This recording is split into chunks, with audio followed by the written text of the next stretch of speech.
함께 만드는 언론 미디어 협동조합. 여기는 국민TV. 함께 만드는 언론 미디어 협동조합. 여기는 국민TV.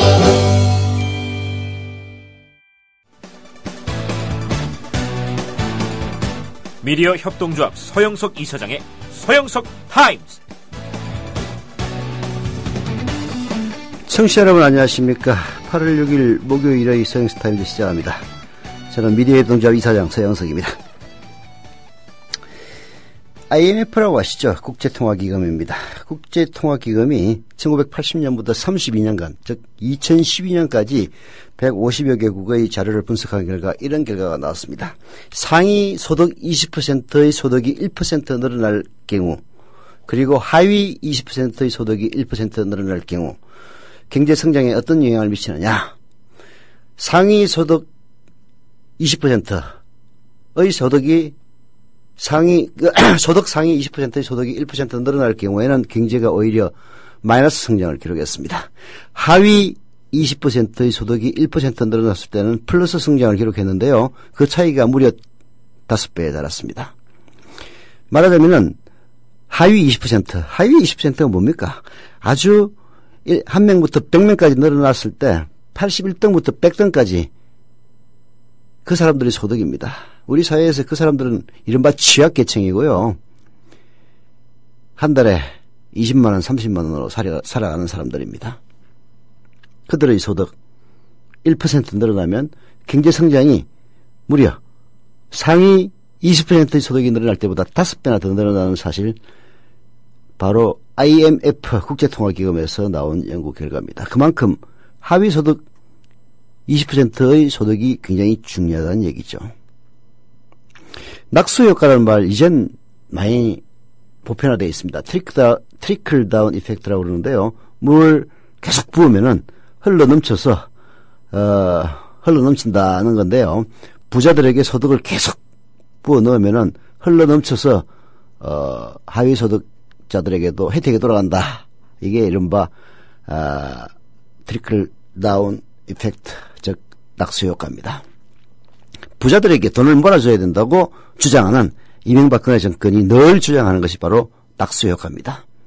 낙수효과라는 게요, 굉장히 중요한 가정을 하나 하고 있습니다. 인간은 아무리 불공평하더라도 단 1원이라도 이익이 되면 그 이익을 쫓는다라는 가정이 바로 낙수효과의 전제 조건입니다. 아무리 불공평하더라도 내 주머니에 단돈 1원이라도 더 들어온다면 그 1원 더 들어오는 편을 택한다라는 전제가 깔려있다는 이야기입니다. 낙수효과에는. 그러나 현실은 그렇지가 않죠. 러시아 농부 이야기가 있습니다. 가난한 농부와 부자 농부가 살았습니다. 부자 농부가 소를 샀어요. 바로 옆집에 가난한 농부, 그 소가 너무나도 부러웠습니다. 그래서 하나님에게 내게도 좀 뭔가 소원 성취되도록 해 주십시오 라고 했더니 어느 날 하나님이 뿅 하고 나타났어요. 그래서 그 가난한 농부에게 얘기합니다. 소원을 얘기해봐라. 들어주겠다. 낙수 효과가 맞다면은 제게 소 한 마리를 주십시오. 아니면 소고기를 조금 주십시오. 이렇게 얘기를 했을 겁니다. 그 러시아 농부는 뭐라고 얘기했느냐. 옆집 소를 죽여주십시오 라고 했습니다. 자기는 소가 없고 옆집 농부는 소가 있었습니다. 또 소 있다고 얼마나 유세를 부렸겠습니까? 오죽했으면 소를 죽여달라고 했겠습니까? 이게 바로 인간입니다. 자기의 이익을 쫓는 존재라면 소가지라도 한 마리 주시면 어떻겠습니까? 이렇게 얘기했을 겁니다. 유명한 실험이 있죠. 돈 10,000원을 놓고 한 사람은 돈을 분배하게 하고 다른 한 사람은 선택하게 합니다. 즉 내가 5,000원 6,000원 4,000원으로 나누면은 아니지. 그 받아들이느냐 마느냐를 선택하게 합니다. 나누는 거는 A. 그것을 수용할 것인지 말 것인지 선택하는 사람은 B입니다. B가 수용할 경우에는 그 X대로 나눠갔습니다. 그러나 B가 NO, 거부하면 둘 다 한 푼도 못 받습니다. 이런 실험 많이 해요. 그래서 돈 10,000원을 제가 가릅니다. 김현희 PD하고 제가 지금 게임을 하고 있어요. 바로 앞에 있는데. 제가 생각을 딱 해보니까 나는 6,000원을 갖고 김현진 PD가 4,000원을 갖는다라고 나눕니다. 김현진 PD, 오케이? 노? 노 하면 둘 다 한 푼도 못 건집니다. 예스 하면은 저는 6,000원을 갖고 김현진 PD는 4,000원을 갖는 겁니다. 낙수 효과가 맞다면은 예를 들어서 제가 9,999원을 갖고 김현진 PD 1원 가져라라고 하면은 받아들여야 맞습니다. 6,000원, 4,000원 정도라면 받아들이지만은 제가 9,999원을 갖고 김현진 PD를 1원을 가지라고 하면 김현진 PD 차라리 안 받겠다 해가지고 노 할 겁니다. 대부분 사람들이 받아들이는 선은 한 2,500원이었다고 합니다. 제가 7,500원을 갖고 김현진 PD가 2,500원을 갖는다 하면은 억울하지만 그래도 2,500원의 이익이 더 크다 해서 받아들였습니다. 안 받아들이면 둘 다 한 푼도 안 가는 거예요. 낙수효과는 바로 여기까지입니다. 2,400원을 하면 내 차라리 돈을 안 받았으면 안 받았지 네가 7,600원 먹는 꼴은 못 보겠다 해서 노 합니다. 둘 다 한 푼도 못 받아요. 낙수효과 맞지 않습니다. 사람은 한 푼의 이익보다는 불공평함을 더 싫어합니다. 그런 사례 주변에서 많이 봅니다. 부정부패를 저질렀는데 어떤 놈은 그 돈의 90%를 독식해요. 10%밖에 못 먹은 놈은 억울해가지고 경찰에 찌릅니다. 둘 다 감방 가는데 이런 일들이 세상에는 비일비재하게 일어나고요. 이런 이야기가 좀 비현실적으로 들린다면 살아있는 예를 하나 전해드리겠습니다. 호주 경제학자인 리사 캐머런이라는 사람이요. 인도네시아 사람을 대상으로 매우 큰 액수의 이 게임을 시작합니다. 이건 이제 최후 통첩 게임이라고 보통 얘기를 해요. 당시 인도네시아에서 서민들의 1개월치 월급에 해당하는 20만 루피아를 제안자와 응답자, 즉 나누는 사람과 선택하는 사람이 나눠 갖도록 했는데요. 제안자들은 평균 42%인 8만 루피아 정도를 상대방에게 제시를 합니다. 20만원을 12대 8로 보통 나눴다고 합니다. 그러면은 대부분 다 받아들였습니다. 하지만 25% 미만이 될 경우에는 모든 제안이 거부됐다고 합니다. 인간은 의외로 이익보다는 공정함을 추구하는 성향이 있습니다. 너무나 불공정할 경우에는요, 절대 그런 제안을 받아들이지 않습니다.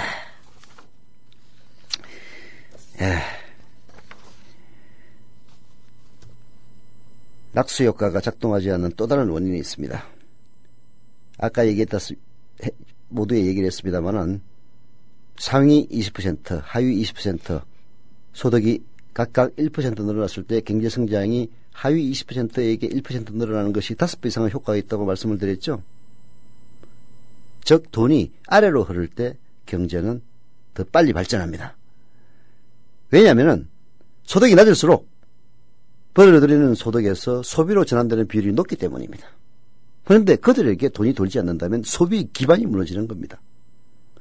동국대 김나경 교수 연구를 따르면요, 우리나라에서 상위 10%의 소득이 전체 소득에서 차지하는 비중이 무려 절반에 가까운 46%였습니다.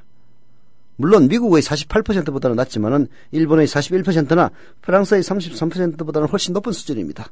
미국이 1등이고 불공평하기로는 부가 상위 10%에게 집중되어 있는 정도로는 미국이 1등이지만 근소하게 우리가 2등입니다. 그러나 일본이나 프랑스는 저희들보다 훨씬 낮습니다.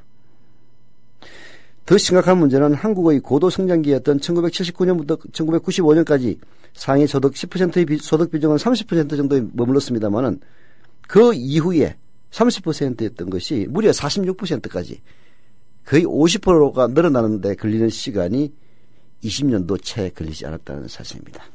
대한민국은 급속하게 불공평한 사회로 나아가고 있습니다. 불공평한 사회가 되면은 어떤 일이 벌어지느냐? 사람들이 계속 참고 있을 것 같습니까? 사회는 전복됩니다. 봉건 사회가 그렇게 해서 무너졌고요. 자본주의 사회에서 우리가 지금은 암적 존재라고 얘기하는 공산주의가 태동을 했던 것도 바로 부의 불공평이 그 원인이 됐던 겁니다. 미국의 부자들이 가난한 사람들에게 돈을 나눠주자고 얘기하는 것이 쇼가 아닙니다.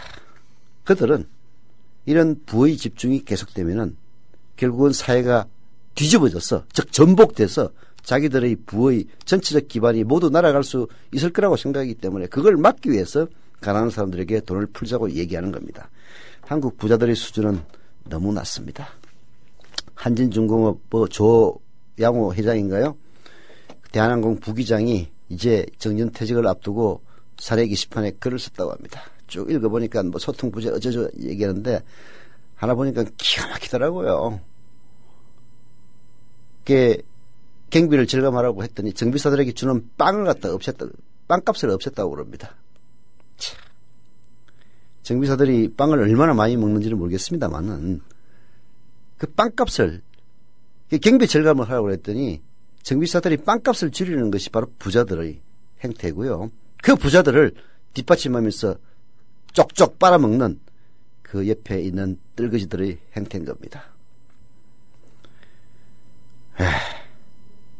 공평한 사회를 왜 우리가 열망하느냐? 공평한 사회가 오지 않으면 사회가 뒤집어지고 그런 불행의 소용돌이에 저희 자식들이 휩쓸리는 것을 막기 위해서입니다. 우리 모두 그렇게 해야 된다고 생각을 합니다. 잠시 광고 듣고 시작하겠습니다. 지상철 조합원 신청 광고입니다. 강화대교 앞에서 개념 부부가 만드는 개념 곰탕 연지연 곰탕. 연지연이란 가마솥의 장작불로 온종일 구워내는 곰탕을 서로 나누어 이어지는 인연이란 뜻입니다. 연지연 곰탕이 민주주의를 열망하는 조합원 여러분과 국민의 건강을 책임지겠습니다. 곰탕 포장 판매는 한 팩 800g에 7,000원이며 7팩 이상은 무료 배송으로 드립니다. 연지연 곰탕은 강화대교 입구에 위치해 있습니다. 단체 주문 예약 및 포장 주문 전화번호는 010-7252-1114, 010-7252-1114, 031-989-9968. 조합원 단체 예약은 10% 할인해드립니다.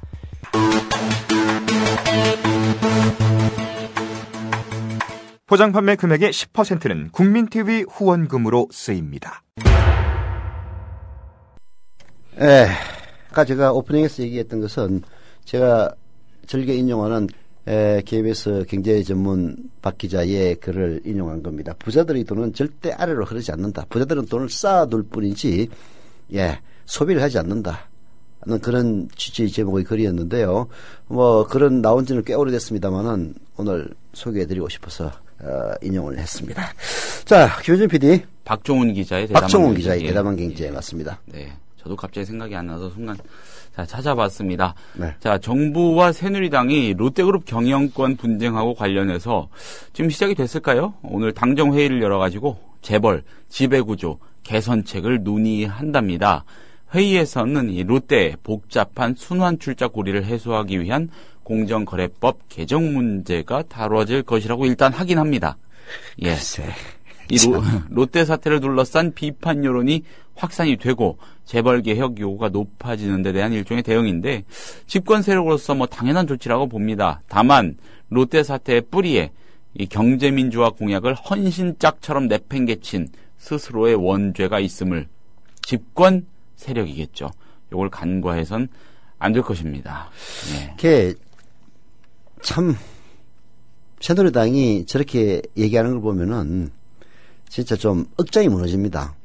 사실 어제도 저희들이 논의를 했습니다만은 순환출자 금지가 재벌개혁의 핵심입니다. 그리고 아마 제 기억으로는 박근혜 대통령이 그때는 후보였죠. 공약을 분명히 했습니다. 그런데 이제 대기업 집단의 반발에 부딪혀가지고 신규 순환출자만 그렇죠. 가 됐고 기존 건 그대로 냅두게 됐다. 근데 이거는 고쳐야 됩니다. 순환출자의 그 핵심은 뭐냐면요. 뺑 돌아와가지고 돈 없이 A라고 하는 회사가 B, C, D, E, F, G, H, I에까지 계속 출자를 합니다. A만 돈을 일단 쓰게 돼 있어요. A가 100원을 B에 출자를 하면은 B의 지분을 취득하죠. B는 그 돈 가지고 C의 지분을 또 획득합니다. 그죠? 그렇죠. 예. 이렇게 쭉 돌아와가지고 맨 마지막에 I가 원래 A사의 지분을 또 취득하면서 그 배열을 돌려줍니다. 예. 그러면은 이 사람은 돈 한 푼 없이 전체 계열사의 지분을 갖게 되는 거예요. 그렇죠. 이게 이제 순환 출자거든요. 0점 몇 프로 뭐 이렇게 네. 갖고도. 그러니까 이제 아니 그래봤자 유동 주식을 제외한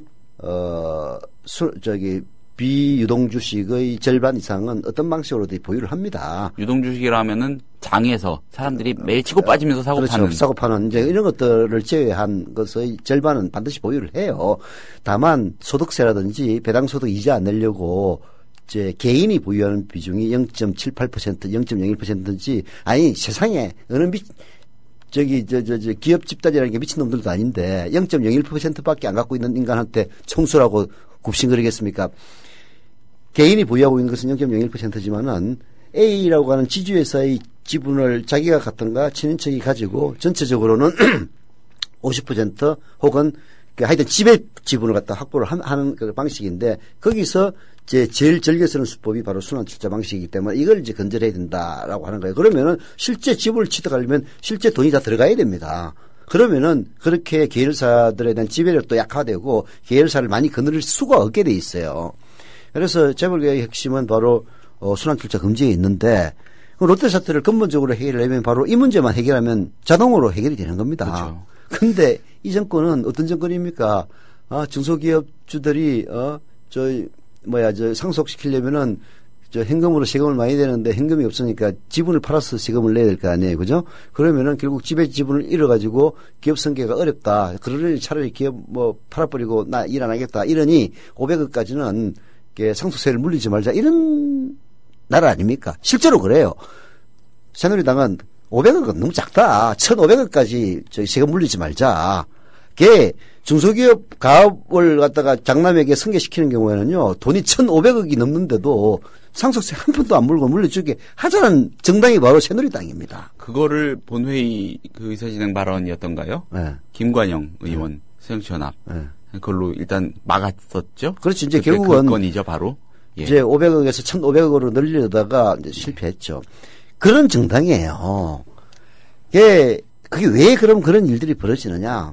사학계획이 새누리당이 정권을 잡고 있는 건 절대 안 되는 이유는 바로 영남대 이사장 출신이 바로 박근혜 대통령입니다. 그리고 새누리당의 많은 사람들이 사학 집단의 음으로 양으로 이해관계를 갖고 있는 사람이에요.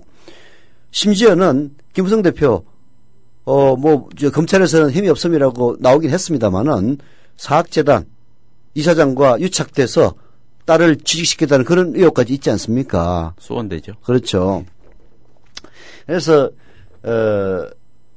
재벌에 대해서도 마찬가지죠. 혼맥 이런 걸로 해가지고 밀접하게 연결돼 있습니다. 즉 재벌의 순환출자를 금지하면 바로 자기 일이 되는 거예요. 그러니까 어떻게 보면 지금 국회 특히 집권 세력은 어떤 측면에서 보면은 이 사회 각계에 존재하는 갈등을 해소하는 곳이 아니고 그냥 하나 이익 집단 같아요. 막는. 예. 이게 한 상위 1%의 이익을 위해서 법원 국회에서 그다음에 집행은 검찰에서 그다음에 판결은 법원에서 각각 자기 이해 집단의 이익을 방어하기 위해서 총출동해가지고 그런 사람을 앉히고 삼성 욕할 거 하나도 없어요. 삼성은 돈으로 사회각계가청에 로비를 했습니다. 그게 엑스파일 아닙니까? 집권 세력들은 이른바 기득권 세력들은 다른 방법으로 사회각계가청에 벽을 칩니다. 대법원 대통령이 자기 사람들이 될 때마다 아주 꼴통 같은 인간들을 계속 앉혀가지고 진보적인 판결이 아니라 상식에 맞는 합당한 판결들이 대법원에서 뒤집어지는 경우가 한두 번이 아닙니다. 그렇지 않습니까? 그 이유가 어디 있습니까? 두 사람의 대통령이 거의 한 8년간 집권하면서 퇴임하는 대법관을 촌 꼴통 같은 인간들을 집어넣어서 그래요. 상옥인가 박정철 그 수사검사도 결국은 대법관으로 집어넣지 않습니까? 신영철이 퇴임했지만은 촛불 사건 때 압력을 가해가지고 낮춰줘 했던 그 신영철이 온갖 반대도 불구하고 결국은 대법관 하지 않았습니까? 대법관이 된 다음에 불거졌지만은 끌어내리려는 온갖 비판의 목소리에도 불구하고 끝까지 갔죠. 이 사회가 그런 겁니다. 그래서 새정치민주연합이 이뻐가지고 정권교체하라고 얘기하겠습니까? 사람들이 참 그 부분 모르는 것 같아요. 이 집단 지금 이거 재벌 계획에 대해서 당정이 회의를 벌인다고 그러는데, 이거 뭐 보나 마나입니다. 자기 집안일인데 계획을 하겠어요. 계획하면 당장 자기 집구석이 거들이 나는데, 보십시오. 내 누구라고 얘기는 안 하겠지만은 조사를 안 해봐서 다 보면은 혼맥도를 보면요. 다 체벌들하고 뭐 사돈관계가 다 얽혀 있습니다. 사돈 집안 일인데, 순환출자 금지하면 당장 재벌의 자기 사돈집에 계열사가 한 80개에서 한 10개로 축소해야 되는데, 계열사가 80개에서 10개로 축소된다는 거는요, 어마어마한 이해관계가 걸리는 겁니다. 왜냐면은, 물론 이제, 롯데 같은 재벌 오너야 사활적 이해관계지만은 그 옆에 붙어 먹는 놈들도 마찬가지야. 80개 정도 되면은 거기 어디 회사의 이사나 감사나, 아니면 하다못해 아들놈을 취직이라도 시킬 수 있을 거 아니에요. 그렇잖아요. 그 숫자가 대폭 줄어든다는 얘기예요. 자기 이해관계가 걸려 있는 겁니다. 그런데 이걸 하겠어요? 당정, 개량신문 사설이 그렇고 재벌 개혁 신용만 하려거든 말도 꺼내지 마라. 말 안 꺼내는 게 맞는 얘기입니다. 그러나 말은 꺼내겠죠. 또 표를 의식해야 되니까. 이 대기업의 홍보파트 대관 담당자들이 아주 그냥 국회에 아주 그냥 문턱이 닳도록 떠들 것 같습니다. 네. 요사이. 제목 읽어주셨는데 일단 사설 한번 보겠습니다. 네. 이번에 드러난 롯데그룹의 소유 지배 구조는 여타 재벌과 비교할 때도 후진적입니다. 신격호 총괄 회장의 지분은 0.05%이며 신총괄 회장 자녀 등 친인척 지분, 우호 지분이라고 보통 하죠. 이 지분 모두 합쳐도 2.41%에 불과합니다. 쥐꼬리만한 지분을 손에 쥐고도 수십 개 기업을 지배할 수 있었던 것은 416개에 이르는 순환출자 고리 탓입니다. 국회는 2013년 공정거래법을 개정할 당시 신규 순환출자만 금지했습니다. 재벌개혁을 요구하는 시민사회에선 기존 순환출자 해소도 요구했지만 기존 순환출자 고리까지 끊으면 기업 부담이 늘어난다는 재계 반발이 먹힌 결과입니다. 그러나 롯데 사태를 계기로 순환출자의 문제점이 다시 부각됐습니다. 정부와 새누리당은 즉각 공정거래법 재개정 작업에 착수하기 바랍니다. 재벌 총수 일가의 전횡과 독단을 막기 위해선 주주들에 의한 견제 감시도 활성화해야 합니다. 법무부는 2013년 이 집중투표제, 감사위원 분리선출제 등 주주 권한을 강화하는 방향의 상법 개정안을 내놓은 바 있습니다. 박근혜 대통령의 경제민주화 공약 이행 차원이었으나 재계는 거세게 저항했죠. 결국 박 대통령이 10대 그룹 총수와의 간담회에서 우려를 잘 알고 있습니다. 신중히 검토하겠습니다. 라고 밝힌 뒤 유야무야 됐습니다. 당장 들끓는 여론만 잠재우면 된다는 식의 대응은 곤란합니다. 재벌개혁 신용만 하려거든 아예 말도 꺼내지 않는 편이 낫겠습니다. 이 사설에 그 내용이 좀 같이 언급됐으면 좋았을 것 같은데 최태원, 김승현, 그리고 LIG 쪽 갑자기 이름이 떠오르지 않습니다만 사면 된다고 하지 않습니까? 중앙일보는 뭐 오늘 일면에 대문짝만 실었던데요. 8.15 사면? 예, 그렇습니다. 최태원이 13일 날 아마 국무회의에 통과를 할 것 같다고. 그러니까 참 그게 이제 좀 뻔뻔함도 있어야 될 것 같아요. 참 이런 뻔뻔함이 결국은 소수이면서 세상을 지배하는 방법인지도 모르죠. 그 반대쪽에 있는 사람들은 체면 따지고 아무 잘못이 없는데 여론이 될 거라면은 물러나고 이제 그게 사실은 정도죠. 정도인데 언론을 이런 그야말로 쓰레기 같은 인간들이 잡고 있으니까 그 여론을 조작하는 일들이 실제로 벌어지거든요. 여론 조작이라는 역사가 뭐 우리 한담에 있는 게 아닙니다. 그게 그 전달 매체가 특정 세력에게 장악이 되면은 여론을 장악하는 건 식은 죽먹기입니다. 독일 사람들 아까 우리가 이제 이 방송 광고 나올 때 잠깐 얘기를 했었는데요. 독일에 뭐 이상한 우리나라로 치면은 국정원 해킹 비슷한 일이 있어가지고 감시를 좀 늘리려는 정보기관에 이제 그러니까 뭐가 폭로가 돼가지고 검찰총장이 반국가 범죄라고 잡아 넣으려고 그랬더니 총리가 그냥 검찰총장 모가지를 잘랐다 이제 법무장관이 법무장관입니까? 해임해 버렸습니다. 검찰총장을. 총장을 이제 해임했다는 총리 허락 맞고. 이런 독일이 사례에서도 보듯이 독일은 나름대로 유럽 국가들 중에서 유럽 국가들은 대부분 비합리적인 국가는 거의 없습니다. 워낙 그 민주주의 전통이 있기 때문에 거기서는 그야말로 봉건제를 무너뜨리기 위해서 봉건 귀족들을 무너뜨리기 위해서 유일 혁명을 경험했던 나라들 아닙니까? 그런 독일 국민들, 합리적이라고 보통 이야기하는 독일 국민들도 라디오라고 하는 당시로서는 신매체를 나치스가 장악함으로써 완전히 그 골 때리는 제3제국의 미치광이 독일인이 될 수도 있었던 겁니다. 여론 조작에 따라서 얼마든지 사람 바뀔 수가 있는 거예요. 그 유럽 국가에서는 가장 비이성적이라고 알려져 있던 이탈리아의 그 베를루스코니 총리가 장기 집권할 수 있었던 이유도 두 가지라고 보통 얘기를 하거든요. 하나는 언론 장악. 이건 뭐 언론 장악할 것도 없이 거기에 주류 언론은 전부 베를루스코니 겁니다. 네. 언론 재벌. 우리로 치면은 네. 저 조실버 방시 회장이 총리가 대통령이 된 거예요. 그리고 이제 그 노령층에 대한 포퓰리즘 정책. 이탈리아도 우리나라하고 똑같이 뭐 유럽이 다 맞이하는 문제이긴 합니다만은 노령층이 급속하게 증가하고 있잖아요. 뭐 선진 국가들 다 그렇죠. 애를 안 달라고 그러니까 젊은 층 인구는 줄어들고 잘 안 죽으니까 노령층은 늘어나고. 이제 베를루스코니는 이제 노령층에 대해서 뭐 노령연금 이빠이 주고 이런 식으로 해가지고 노인표들 가지고 이제 그렇게 부패 뭐 뇌물 스캔들이 많은데도 장기 집권을 했다 이제 그런 이야기도 나오고 있는데 여하튼 이제 뭐 그 베를루스코니가 장기 집권할 수 있었던 이유 중에 절반은 바로 언론 장악 아닙니까? 지금 대한민국에서 그런 일이 벌어지고 이미 있는 거예요. 종편에 세뇌된 사람들 굉장히 많이 있습니다. 물론 뭐 그들도 저는 이제 정신을 차릴 수 있다고 보긴 합니다만은 그다음에 주류 언론도 역시 마찬가지 기득권의 그 이익을 지키는 선봉장.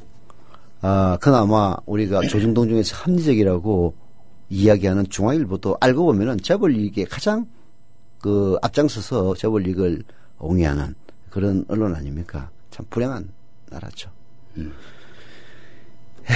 갑자기 그 순환출자 얘기를 나누다 보니까 그 순환출자의 고리라는 거를 이렇게 이해하면 어떨까? 뭐 이상임 세대 때는 그런 게 없었겠지만은 저 때는 그런 게 있었거든요. 군부대에 설치된 코인 세탁기 같은. 네. 돈 넣고 빨래 돌리는 거죠. 군부대에 그런 세탁기가 있었어요? 지금은 어떤 시스템들로 바뀌었는지 모르겠는데 저는 제가 할 때는 한참 그런 게 있었어요. 그러니까 그 빨래방 목욕탕에 딸려 있는 거기에 세탁기가 있는데 1,000원. 예. 500원짜리 두 개 넣어야 되죠. 예. 그게 원래 유럽의 그 공동주택에서 예. 있는 제도였어요. 제가 예. 90년대에 파리를 갔는데 예. 이제 파리에는 이제 아파트가 있긴 있어요. 우리나라처럼 고층은 아닌데 아파트가 있습니다. 뭐 우리로 치면은 빌라 비슷한 것들인데 한 높으면 7, 8층, 낮으면 4, 5층짜리 아파트가 쫙 있고 그 아파트에 이게 반지하층이 있어요. 반지하층. 반지하층은 원래 이제 옛날에는 그게 하인들을 위한 거주 공간이었다고 그러더라고요. 하인들도 출퇴근을 하면서 아니면은 거기서 먹고 살면서 이제 그 반지하에서 그 전체 나머지를 갖다가 이제 하는 이제 그런 거였는데 그게 이제 하인들이 없어지니까 네. 그걸 개조해 가지고 유학생들에게 예. 이제 임대를 해요. 그걸 이제 스튜디오라고 부르더라고요. 스튜디오에서 산다 그러더라고요. 그래서 나 우리로 치면은 우리 저 구층도 스튜디오라고 그러잖아요. 아니면 홍대 이런 데 있는 예쁜 그런 공간들. 그런 건 줄 알았는데 알고 보니까 우리치면은 반지하 원룸이야. 그걸 스튜디오라고 그러더라고요. 근데 스튜디오들이 쫙 있고 저기 이제 세탁기가 가운데 하나 있는데 이게 공용인데 바로 이제 동전을 넣고 하는 그런 세탁기였어요. 그래서 그때 그 동전을 넣으면서 아니 여기서 우리가 그 속된 말로 뺑이 치면서 빨래하기 너무 힘들어가지고 세탁기 좀 사용하는데 우리 월급 이거 뭐 몇 푼 받는 거 여기다 다 쓰네. 그때 이등병 일병 월급이 어느 정도였어요? 정확히 기억은 안 나는데 제가 제대할 때 병장 때 그래도 한 돈 10만 원 이쪽 저쪽 된 것 같긴 해요. 예. 저는 제대할 때 4,800원 받았어요. 너무 많이 받아도 죄송합니다. 아무튼 뭐 준다니까. 근데 한 달에 세탁비로 꽤 썼거든요. 네. 그거 다 벌었다가 도로 토하는, 그것도 가져가는 코인 세탁기. 네. 이게 순환출자의 고리. 갑자기 연상이 돼가지고 한번 말씀드려봤습니다. 자, 다음 토픽으로 한번 가보겠습니다. 네. 김무성 새누리당 대표를 향한 재밌는 칼럼이 한편 오늘 눈에 띄어가지고 이것도 제가 뭐 가져와 봤습니다. 한겨레 김종구 논설위원이 썼습니다. 딱 김종구 논설위원도 아주 그냥 참 남의 간담을 후배 파는 나쁜 사람이지.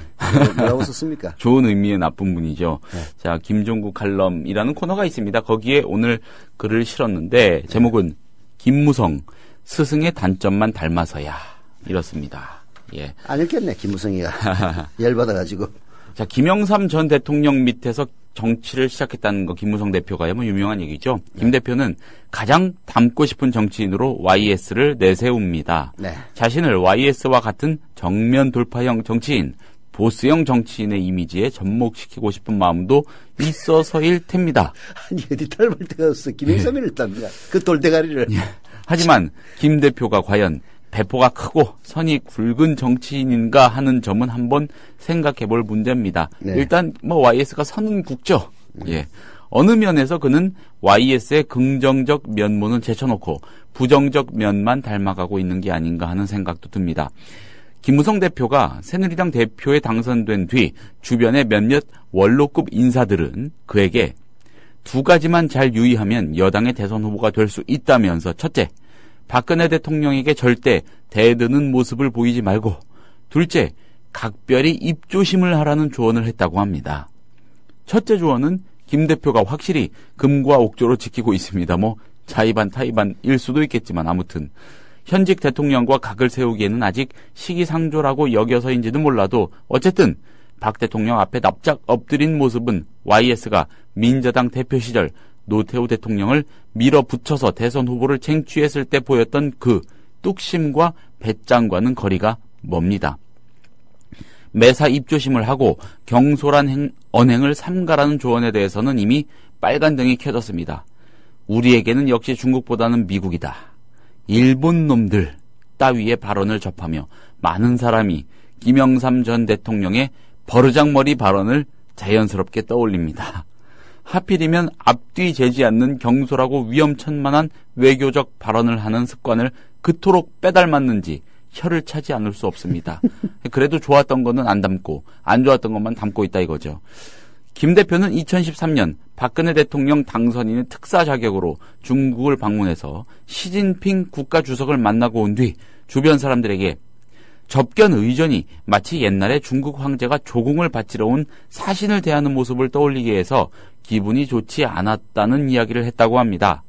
그런 자존심과 당당한 결기가 왜 미국에서는 전혀 발휘되지 않는 것일까요? 친미파지 친중파는 아닌 모양이구만. 예. 그가 미국에서 보인 필요 이상의 비굴한 모습은 단순히 외교적 사안에 대한 무지나 균형 감각의 상실 정도로는 이해되지 않는 구석이 있을 정도입니다. 외교나 국제관계의 문외한인 대선 후보도 참으로 난감한 일이지만 그보다 더 절실한 물음은 과연 김 대표가 가슴에 품고 있는 국가혁신의 비전은 무엇인가 하는 점입니다. YS는 비록 환란 위기로 국가를 극심한 곤경에 빠뜨린 채 청와대를 떠났지만 집권 초기 금융실명제, 하나회 청산 등 누구도 부인하지 못할 굵직한 개혁과제를 수행했습니다. 아직 김 대표에게는 그런 의욕과 미래 혁신에 대한 청사진 읽을 수 없습니다. 고작 내세우는 것이 역사 교과서를 국정교과서로 전환하겠다는 것 정도라면 너무 한심한 노릇이 아니겠습니까? 라고 따지고 있네요. 김 대표가 요즘 가장 심혈을 기울이고 있는 것은 이념 전쟁입니다. 색깔론을 대선 고지에 이르는 중요한 무기로 삼기로 작심한 듯합니다. 1992년 대선에서 김영삼 후보는 사상이 의심스러운 후보는 대통령이 돼선 안 된다는 공격으로 평생의 민주화 동지인 김대중 후보의 가슴에 지울 수 없는 상처를 남겼습니다. 김 대표는 정녕 스승의 잘못된 길만 골라서 따라가려고 하는 건지 모르겠습니다. 예. 김무성을 너무 높이 평가해서 있다는 얘기를 하는 것이. 저는 이명박이나 박근혜나 김무성이나 포장소리 차이라고밖에 안 봐요. 결국은 본질적으로 다 같은 사람들입니다. 예, 아까 제가 혼맥 이런 얘기를 했습니다만은 이명박은 뭐 추후에 이제 기득권 세력에 편입된 사람이라고 볼 수가 있지만은 박근혜라든지 김무성은 뿌리 깊은 기득권 세력들입니다. 부친도 뭐 친일 예. 의혹이 있는 전방 아닙니까? 그 회장했던 사람 아닙니까? 뭐 박근혜 말할 필요도 없이 아버지 박정희의 유산을 물려받은 사람이고. 그래서 포장소리 차이라고 하는 것은 어떻게 국민들을 속여서 이거는 기본적으로 국민들을 기만할 수밖에 없어요. 왜냐하면은 이 사람들이 본질은 1%도 안 되는 기득권의 이익을 보호하는 목적을 달성하기 위해서 나라의 최고 권력인 대통령을 쟁취하는 겁니다. 그러면은 그게 폭로가 되면은 1% 이후에 99%는 안 찍어줄 거 아니에요. 그래서 기본적으로 이 사람들은 사기를 칠 수밖에 없는 거예요. 99%의 표를 얻기 위해서. 그래서 이명박은 성공에 대한 환상을 표를 얻는 무기로 삼았습니다. 나 봐라. 영웅시대. 나 이런 사람이야. 나 뽑으면은 니들도 다 그렇게 될 수 있어라는 환상을 심어줌으로써 결국 이명박도 철저하게 자기의 이익과 1% 이명박은 1%보다 더 지익이 약간 더 우선됐던 것 같더라고. 그래서 하지 않았습니까? 박근혜 역시 경제민주화와 복지공약을 내세움으로써 서민들에게 꿈과 환상을 심어줬습니다. 그렇게 해서 당선된 거예요. 서민들이 박근혜가 박정희 딸이라는 사실이 굉장히 중요합니다. 박정희가 위대한 인물이라서가 아니라 박정희 탱크 몰고 와서 정권을 쟁취한 사람이야. 힘있게 밀어붙일 수 있어. 박근혜도 그렇게 할 수 있을 거야. 우리의 삶을 낫게 한다는 공약은 야당도 하고 여당도 하고 있어. 문재인도 하고 뭐 비슷해요, 공약을 보면은. 그러나 박근혜 공약이 훨씬 더 파격적이었습니다. 그래서 이 못난 서민들과 못난 자영업자들은 야, 문재인보다는 박근혜가 되면은 훨씬 더 파워 있게 밀어붙일 수 있겠구나 라는 판타지에 빠져가지고 박근혜를 찍어준 거란 말입니다. 현실은 어떻습니까? 정반대로 흘렀지 않습니까? 이제 김무성도 똑같은 판타지를 국민들에게 보여줄 겁니다.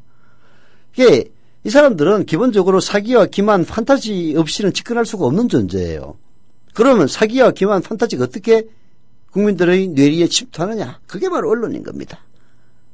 신문의 시대가 가니까 방송을 장악해야 되는데 KBS, MBC 아주 노골적으로는 못합니다. 거기 있는 구성원들이 있기 때문에 총표 만든 거예요. 총표는 아주 그냥 노골적으로 하지 않습니까? 이걸 뚫고 99%가 각성을 해서 권력을 교체할 수 있을지 두고 봐야 알겠죠. 교체하지 못한다면은 뭐 다 자기들의 업보이거니라고 살아야 되겠지만은 아르헨티나, 아시아에서는 필리핀의 길로 가는 것이가 문제라고 생각합니다. 그래서 이 김무성의 사기술이 앞뒤가 안 맞고 김영삼을 줬는 것처럼 보이지만은 마각을 드러내서 어찌 닮아도 그렇게 못난 것만 닮으려고 하느냐 하는 이야기가 나오는 그 본질은 바로 거기에 있다 보시면 될 겁니다. 예. YS 얘기를 오랜만에 읽으면서 이게 버르장머리 발언 기억하시죠? 네. 일본 버르장머리를 고쳐주겠다 했는데 당시에 굉장히 흥미로운 일이 있었어요. 그러니까 외신들이 네.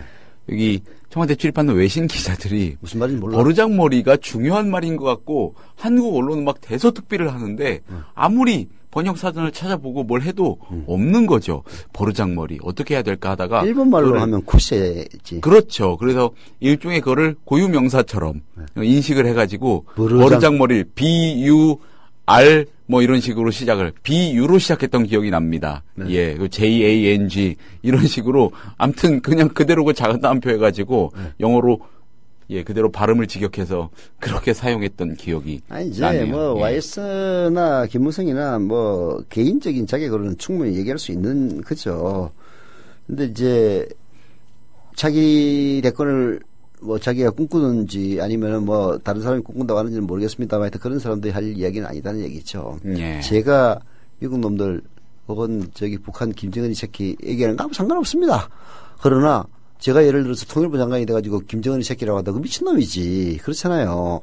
자기의 위치에 따라서 할 얘기가 있고 못할 얘기가 있는 거죠. 집권여당의 대표가 외교적으로 결례되는 말 함부로 하면은 우리나라가 전체가 그런 입장을 갖고 있는 것으로 오해받아서 국익에 심대한 마이너스적인 영향을 줍니다. 그래서 차라리 노태우적 방식이 나아요. 노태우 딱 서준대로 읽었습니다. 노태우는 예, 뭐, 실제인지 내가 직접 목격 안 해서 모르겠습니다만은, 가로 열고 가로 닫고까지 했다는 것 아닙니까? 이게, 기자회견문 이런 거, 원고에. 원고를 읽는데 가로가 돼 있으니까 가로 열고, 가로 닫고. 비서들이 혹시나 해서 그렇게나 세심하게 표시. 그리고 여기 또 해줬는데. 가로 열고, 이 부분에서는 목소리를 높여주십시오. 가로 닫고. 예, 그런 얘기가 나올 정도로. 그럴 얘기가 나올 정도로, 제가 직접 목격한 건 아닙니다만은, 그럴 정도로 그냥 써준 것 그대로 읽었다고 하는데 사실 이제 써준 것 그대로 읽지 않는 대표적인 대통령이 바로 노무현 대통령이었습니다. 예. 노무현 대통령은 진짜 참모들 써주는 거 거의 참고 안 했다고 그러더라고요. 김대중 대통령도 별로 참고를 안 했습니다. 김영삼도 좀 일반적인 것들은 그대로 써준 대로 있는데 정치적인 문제에서 말을 잘 안 들었다고 하더라고요. 노무현 전 대통령 같은 경우에는 거의 글쓰기 교사 수준이었다고. 예를 들어 본인이 강원국 전 비서관 책에서 보면 그런 거 알 수 있죠. 본인이 너무 잘하니까 예. 이제 그런 건데 또 그럼 또 실수해요. 노무현 대통령도 은행 실수는 많이 있지 않았습니까? 그렇다고 노무현 대통령이 외교적 은행을 실수한 적은 전혀 없습니다. 국내에서 한 얘기를 말꼬리 잡아가지고 제가 참 별 볼 일 없는 사람이기 때문에 그렇지 조중동이 저희 말꼬리를 잡기 시작하면 한도 끝도 없을 겁니다. 아마 그냥 천하의 페리나를 만들 겁니다. 영감탱이들이라고 했다. 할망구들이라고 했다. 별 지랄 연병을 떨었다 할 때 언론에 대해서 지랄 연병이라는 말을 썼다. 사실 제 은행도 노무현 대통령에게 가했던 잣대로 들이대면은 그야말로 천하에 죽일 놈 되는 거죠. 그러나 불행하게도 저는 대통령이 아니고 게다가 공직에 나갈 생각이 전혀 없으니까 세상 사람들이 그렇게 얘기해요. 야, 네 언제 어떻게 될 줄 알고 그러냐. 말 함부로 하지 마라. 그렇게 얘기하는데 저는 언제 어떻게 되더라도 공직에 나갈 생각이 없으니까 아무리 지랄 연병을 해도 아무 문제가 없을 거라고 봅니다. 예. 자, 잠시 한숨 돌리고 돌아와서 다음 토픽 넘어가 보겠습니다. 많이 힘들어. 많이 힘들어? 우울해.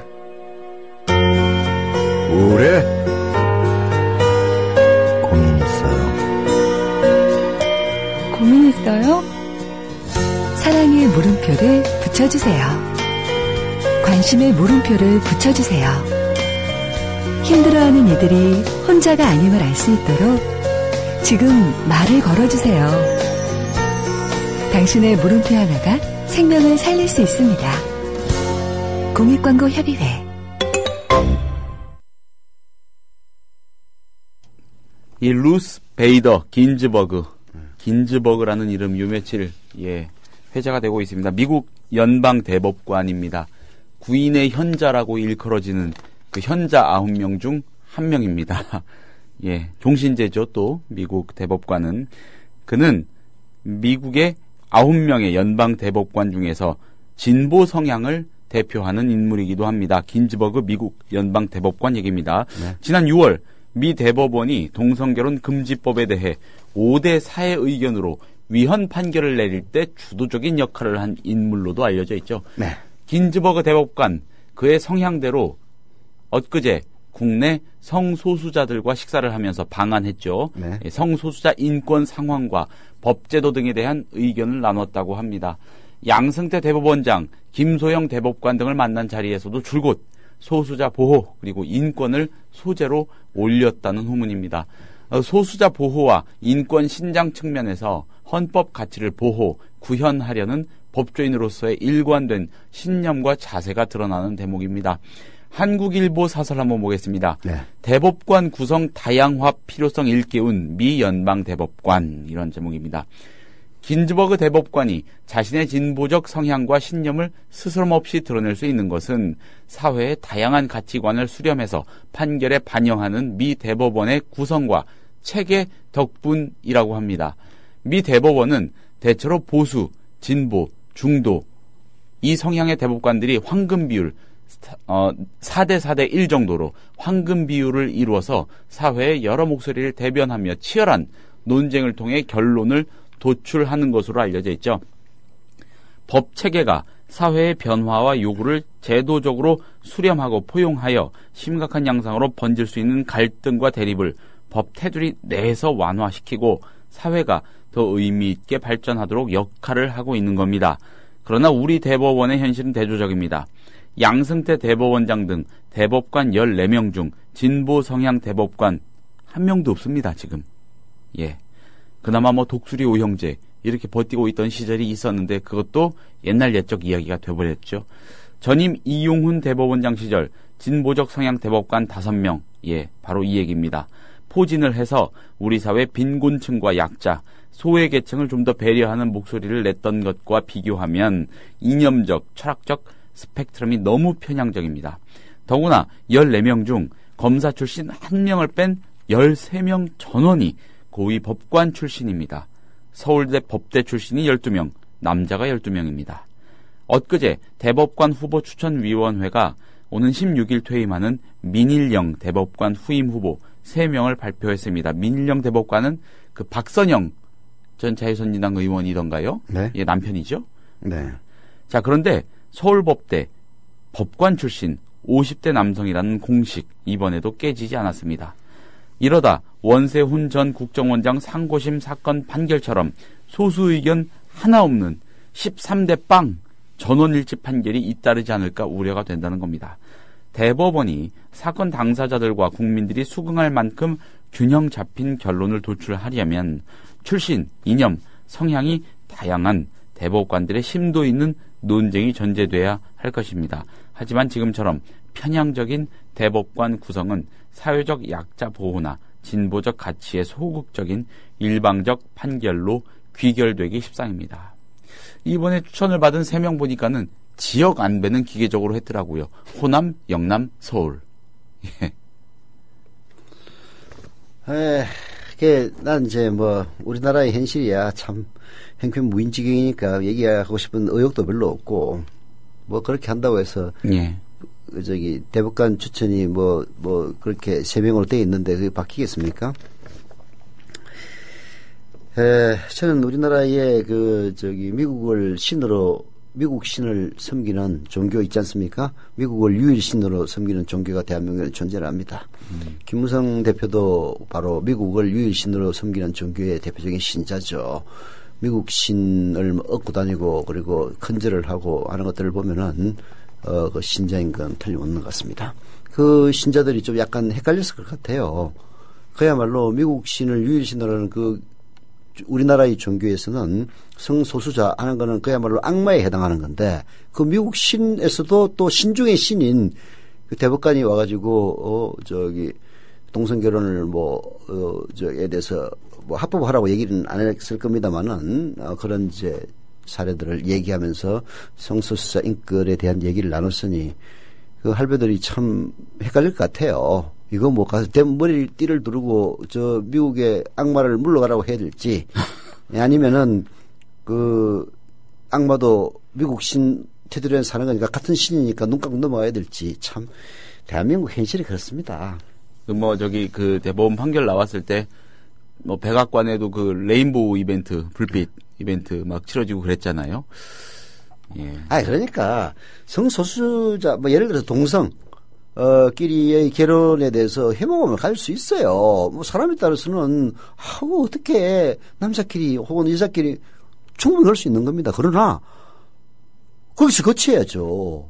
남이 하는 걸 왜 방해하고 지랄 연병을 뜨는 거야. 우리나라 사람들은 진짜 오지랖 넓어. 아니 나한테 피해를 안 끼치면 동성 결혼을 하든 양성 결혼을 하든 그거 무슨 상관이에요. 그렇잖아요. 아니 동성 결혼하는 사람들이 사회에 분란을 일으켜가지고 사회를 전복시키는 것도 아니고 오히려 남들한테 욕먹을까 봐서 조용히 살아가지 않습니까? 자기한테 무슨 해를 끼친다고. 오지랖 넓게 뭐가 되니 안 되니 이 지랄 연병을 들고 있는 대한민국 오지랖도 세계 제1위일 겁니다. 그게 꼴보기 싫은 거예요. 동성 결혼 저도 그렇게 좀 개인적으로 보면 해모감이 들 때도 있고, 자기의 그 취향이요, 권한이니까 존중을 해준다고 하지만은, 순수하게 개인적인 느낌은 그런 느낌이 들 때도 있긴 있어요. 그러나, 그게 그래서 어떻다고? 그래서 패 죽일 거야, 그 사람이 나한테 해를 끼칠 거야. 그렇잖아요. 그럼 그러나 보다라고 생각하면 그만인데, 한국 사람들은, 한국 사람만 그렇겠습니까? 인간이라는 게 다 그런 거죠. 남에게 자기의 지배권을 행사하고 싶어 하는 거예요. 하지 마! 라는 식의 그것이 사회적 규칙과 약속이라면은 뭐 어쩔 수 없이 지켜야 되겠습니다만은 오로지 개인의 취향을 남에게 강요하는 그런 것들은 좋지 않죠. 이 성소수자 문제에 대해서 오지랖 떠드는 인간들 보면은 그게 꼴보기 싫어요. 마찬가지입니다. 그 얘기는 이제 그만두죠. 하여튼, 대한민국의 대법관 구성에 문제가 있는 근본적인 이유를 제가 말씀을 드린다면은, 원래 이랬어요, 원래. 원래 이랬습니다. 그게 잠깐 민주정부 3년 동안. 김대중 노무현 정권 때 잠깐 바뀌었던 거예요. 이제 대법관은 뭐 국회에서도 추천하고, 대법원장이 추천하기도 하고, 대통령이 추천하기도 합니다. 그래서, 김대중 노무현 시대 때도 유일하게 중도적인 성향을 갖고 있었던 사람은 두 분 대통령밖에 없습니다. 두 사람도 그렇게 진보적이진 않아요. 그런 사람들이 임명했던 합리적인 대법관들이 독수리 오행제라고 불렸고 그분들의 시대가 우리나라 대법관에서는 참으로 특이한 시기였을 뿐입니다. 특이한 시기였다. 요즘 김영란 대법관, 전수환, 또 박시환, 김지형 대법관, 이렇게 한 명? 생각이 안 나요, 아무튼. 여하튼, 그걸 바꾸려면은 방법은 간단해요. 정권을 바꾸면 됩니다. 그래서 좀 진보적이고 개혁적인 정권이 한 20년, 30년 집권하면은 싹 바뀔 겁니다. 답은 그거밖에 없는데 무슨 한탄을 하고 정권을 바꿔놓고 봐요. 양승태를 갖다가 박근혜가 대법원장으로 임명하고 나니까 대법원장은 뭐 추천을 받습니다만 아마 최종적으로 대통령이 임명할 거예요. 대통령의 의향이 굉장히 중요합니다. 이용훈이 대법원장 됐을 때도 당시 아마 노무현 대통령의 생각이 굉장히 중요하게 작용했을 거예요. 이런 구조 속에는 어쩔 수가 없습니다. 양승태 임명해 놓으니까 그 다음에 오는 대법관들 보세요. 개판 오문전 아닙니까? 그런 거예요. 정권을 바꾸면은 대법원장을 진보 개혁적인 정권의 성향을 갖고 있는 사람을 대법원장을 시킬 것이고 그러면은 이제 대법관은 우리나라는 이제 임기제이기 때문에 임기 끝나면 싹싹 바꿔야 되거든요. 그럼 대법원장이 추천하는 진보적인 대법원장이라면 대법관들도 그런 성향을 추천할 거 아닙니까? 근데 진보적인 사람들은 또 오지랖이 넓게 균형과 공평성을 추구한다 해가지고 또 이 보수 꼴통들이 잡으면은 전부 지 같은 놈들만 3명까지 할 수 있거든요. 그래서 자기 몫을 돌아가면서 이제 추천을 합니다. 그 몫이 이제 아웃되면은 그 몫에 해당하는 그 대법원장이라면 대법원장이 추천하고 대통령이라면 대통령이 추천하고 이렇게 하거든요. 근데 보수 꼴통들은 대통령이 되고 대법원장이 되면 다 지 같은 인간들만 다 추천을 합니다. 근데 좀 진보 개혁적인 사람들은 다 그렇게 못해요. 3명이면은 1명은 진보, 1명은 보수, 1명은 중도 이렇게 한다고. 그렇게 잘 안 바뀌어. 그래서 이재명 같은 사람이 인기가 있는 겁니다. 이재명 성남시장이 지금 대통령이 될 수가 있겠어요. 근데 성남시장이 일종의 팬덤을 형성하고 있는 거는 그런 마음이 있는 거야. 야, 니들도 집권하면은 그 꼴통들 못지않게 좀 해봐라. 대통령이 3명 추천할 수 있어. 전부 그냥 진보적인 사람만 다 추천을 해. 좀 독하게 해. 그런 심리가 이제 내재하고 있는 거죠. 그런 이제 심리의 수혜자가 이제 이재명 성남시장이라고 볼 수 있는데 수혜자라고 볼 수는 없죠. 자기가 그렇게 행동했기 때문에 그런 지지를 받는 것이니까 수혜라고 볼 수는 없는데 하여튼 그런 마음들이 건재에 깔려 있다. 네. 그리고 이런 것들을 고치려면은 권력의 교체 이외에는 답이 없어요. 답이 없어. 정답을 앞에다 두고 사람들은 늘 새정치민주화 체제가 되겠습니까? 문재인 제 마음에 안 들어요. 이제 해요. 마음에 안 들어. 새정치민주화 좋은 정당 아니라는 거 알아. 그러나 새누리당만 하겠어? 박근혜만 하겠냐고. 묻고 싶은 거는 반문하고 싶은 건 바로 그겁니다. 이거 아까 미국에 대한 종교 이런 비유 해주셨는데 어차피 그렇게 할 거라면은 차라리 권력구조, 미국식 대통령제 어설프게 차용하고 있지 않습니까? 각종 제도 시스템을 좀 고스란히 좀 한번 그대로 들여다가 한번 실험이라도 해봤으면 좋겠어요. 그렇지 않습니까? 어설프게 이상하게 왜곡시키지 말고, 물론 미국이 강대국이긴 하지만은 선진국이라고 하긴 어렵죠. 돈 없으면은 자기 살 찢어졌을 때 그거 자기가 반을 사다 꿰매야 되는 나라니까 얼마나 이상한 나라입니까? 미국의 아메리칸 드림이 붕괴된 게 레이건 때부터입니다. 레이건이 이명박하고 똑같은 짓을 했어요. 신자유주의라는 말을 이제 미국에 본격적으로 접목시킨 사람이 레이건이거든요. 예. 물론 그보다 앞서 영국의 대처가 있긴 했습니다만은 레이건 시대 때 했던 가장 뚜렷한 레이건느님의 업적은 법인세 인하입니다. 법인세를 대폭이나 해요. 예. 우리 이명박이하고 다 같은 짓을 한 거야. 그래서 레이건이 집권하기 이전에 제가 미국을 갔을 때는 참 활기 있고 괜찮은 나라였어요. 그때는 물론 우리도 이제 수준이 지금보다 매우 낮았기 때문이기도 합니다만은, 근데 레이건 집권 이후에 점점 살기가 어려워지더니 제 동서가 LA 살고 있는데 그때는 굉장히 옛날에 잘 살았거든요. 근데 요즘은 굉장히 어렵게 살고 있어요. 미국 사회 자체가 살기가 굉장히 어려운 사회로 바뀌었더라고. 근데 젊었을 때 잘 살면 뭐하냐. 지금 이 나이, 동서도 나이 60인데, 이게 우리는 윗동서, 아랫동서 저하고 3명의 동서가 다 나이가 동갑입니다. 이제 환갑 나이 돼가지고, 저렇게 고생하는 거 보니까 참 안 됐더라고요. 뭐 그렇다고 해서 나라고 뭐 뾰족한 수가 있는 건 아니지만은, 과거에는 참 괜찮았었는데, 이제는 참 살기가 어려워지는 이런 행편을 보면서 미국, 아메리칸 드림을 이제, 부활시키자는 것 때문에 사실은 오바마가 두 번 집권했던 거예요. 그리고 오히려, 오바마가 임기 말 돼가지고 더 인기를 끄는 것도 그런 아메리칸 드림에 대한 미국 서민들의 꿈이 투영되어 있기 때문이라고 생각합니다. 보통 미국의 주기는 민주당이 두 번 집권하면 그다음에 공화당으로 가는 거거든요.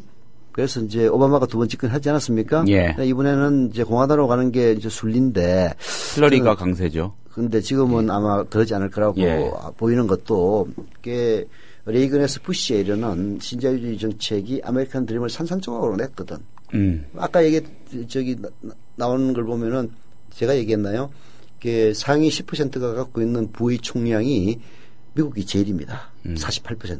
10%가 전체 국부의 절반을 소유하고 있는 거야. 대한민국이 넘버 2입니다. 46%입니다. 넘버 2. 프랑스는 33%예요. 1, 2등이 압도적인 1, 2등이네요. 미국, 일본도 빈부 격차가 굉장히 심하게 됐는데도 불구하고 아직까지는 41%입니다. 우리가 그보다 20년 전이었던 1995년도에는 우리나라의 상위 10%가 갖고 있는 부의 총량이 전체 부의 30%에 불과했습니다. 이 긴즈버그 미국 대법관이 우리 대법원 구성의 정치 사회적 맥락을 오기 전에 사전에 브리핑을 좀 받고 공부를 했다면 좀 어떻게 이렇게 구성이 될 수가 있지? 굉장히 의아했을 것도 같습니다. 자, 예. 자, 서영스타임스 오늘 순서 여기서 마치겠습니다. 내일 오전 같은 시간에 다시 인사드리겠습니다. 청취자 조합원 여러분 감사드리고요. 이사장님 고생 많으셨습니다. 국민라디오 팟캐스트 응원하는 가장 쉬운 방법 아시나요? 다운로드하기, 별점 주기, 댓글 달기, 구독하기. 국민라디오 팟캐스트 널리 알리는 가장 쉬운 방법. 다운로드하기, 별점 주기, 댓글 달기, 구독하기. 기억하세요. 다운로드하기, 별점 주기, 댓글 달기, 구독하기.